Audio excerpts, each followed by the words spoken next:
अगर आप चैनल पर नए हैं तो कृपया सब्सक्राइब जरूर करना और कहानी को शुरू से अंत तक देखना।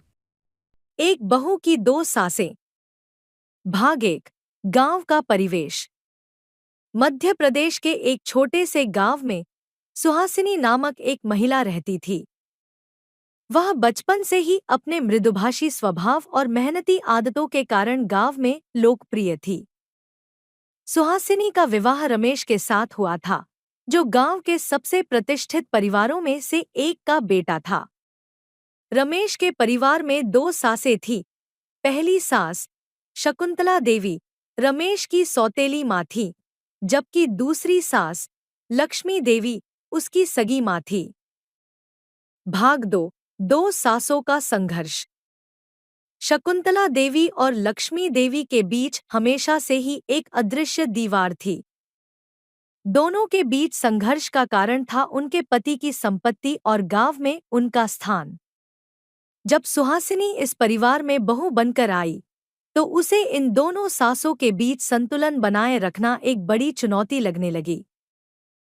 शकुंतला देवी का स्वभाव कठोर और अनुशासन प्रिय था।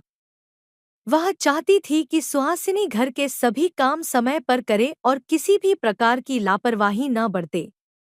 दूसरी ओर लक्ष्मी देवी का स्वभाव नरम और स्नेहमय था। वह चाहती थी कि सुहासिनी परिवार में सभी के साथ प्रेमपूर्वक व्यवहार करे और घर के वातावरण को सुखद बनाए। भाग 3। सुहासिनी की कोशिश। सुहासिनी ने निर्णय लिया कि वह दोनों सासों की अपेक्षाओं को पूरा करने का हर संभव प्रयास करेगी।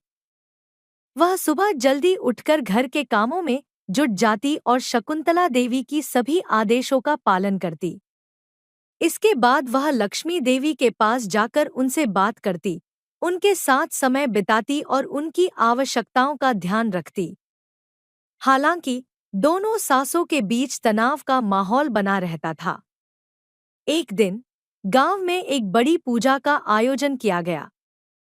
सुहासिनी ने पूरी जिम्मेदारी अपने कंधों पर ली और पूजा की तैयारियों में जुट गई। उसने हर चीज का ध्यान रखा और दोनों सासों को विशेष सम्मान दिया। भाग 4। बदलाव की शुरुआत। पूजा के दिन गांव के लोग सुहासिनी की मेहनत और उसकी समझदारी की तारीफ कर रहे थे। लक्ष्मी देवी और शकुंतला देवी ने देखा कि सुहासिनी ने कितनी लगन से सब कुछ संभाला है। उस दिन के बाद दोनों सासों के दृष्टिकोण में थोड़ा बदलाव आया। शकुंतला देवी ने महसूस किया कि सुहासिनी वास्तव में घर के लिए कितनी महत्वपूर्ण है और उसने उसे थोड़ा और स्वतंत्रता देने का निर्णय लिया।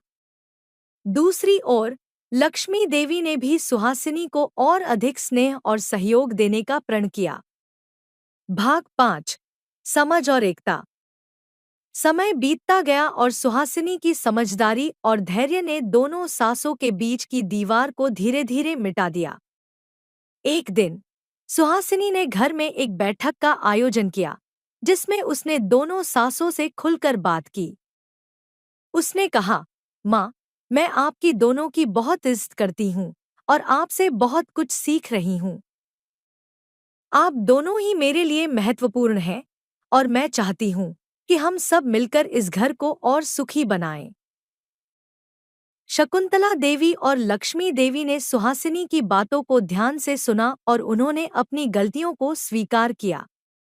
उन्होंने सुहासिनी से वादा किया कि वे आगे से आपस में प्रेमपूर्वक व्यवहार करेंगी और किसी भी प्रकार का तनाव नहीं पैदा करेंगी। भाग 6। सुखद अंत। इस घटना के बाद घर का माहौल पूरी तरह से बदल गया। दोनों सासें अब एक दूसरे के साथ प्रेम और सहयोग से रहने लगी। सुहासिनी ने अपनी मेहनत और समझदारी से परिवार को एकजुट रखने में सफलता पाई। गांव के लोग अब इस परिवार की एकता और प्रेम की मिसाल देते थे।